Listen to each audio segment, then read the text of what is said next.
Sirens blared through the still night sky. In a haze of flashing red lights, I slowly opened my eyes, thoroughly confused about what was going on. I was in my car. The windscreen in front of me shattered to bits, my head throbbing something awful. I looked beside me and there she was, knocked unconscious, or worse, dead. It all came back to me in a flash. The missteer, the car smashing into the side of a building. I tried to remember what I had tried to avoid which caused the fateful swerve, but my mind drew a blank. Ambulances had already arrived at the scene.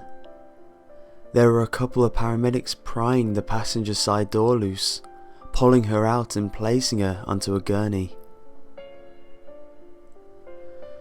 I stumbled out of the car myself, relatively uninjured by the crash.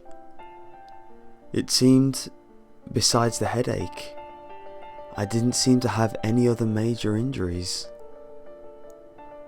She was rushed to a nearby ambulance in the haze of frantic EMT activity and general medical mumbo-jumbo. I tried to overhear what her situation was, but couldn't make out any words clearly. I realised my ears were ringing, probably part of the headache. In a confused daze, I automatically climbed onto the back of the ambulance with her, fighting every throbbing cell in my brain. I attempted to shout a few words of encouragement to her unconscious body. The paramedics probably just assumed we were together, having been in the same vehicle, and didn't seem to object to me tagging along. In fact, they barely seemed to care I was in for the ride. Reaching the hospital set off another set of frenzied actions. Hospital staff appeared from nowhere at the ambulance door and whisked her through the swinging metal doors before I had a chance to stumble out and onto the sidewalk. Catching up, I saw her being wheeled into a room to the left of the waiting area and rushed in after the group of nurses surrounding her stretcher. Another vague exchange of medical jargon between an ER doctor and his nurses, and from nowhere an ominous looking device I understood to be a defibrillator emerged. The doctor moved swiftly, and before they had a chance to clear the room of people, namely me, Vaseline the cold metal plates and zapped her. Nothing. He repeated the action 3 more times before she sputtered suddenly to life.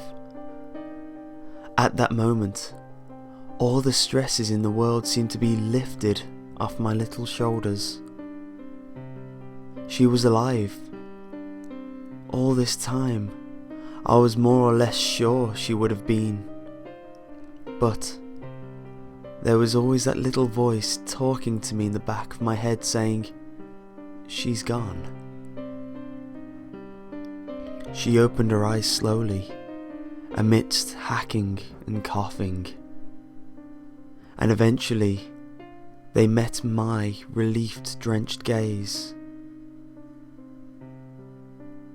In that moment, my feeling of euphoria vanished.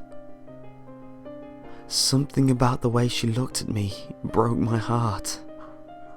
Why? I didn't know.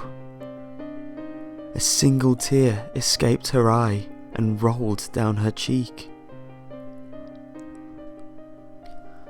And that's when the doctor turned and walked right through me.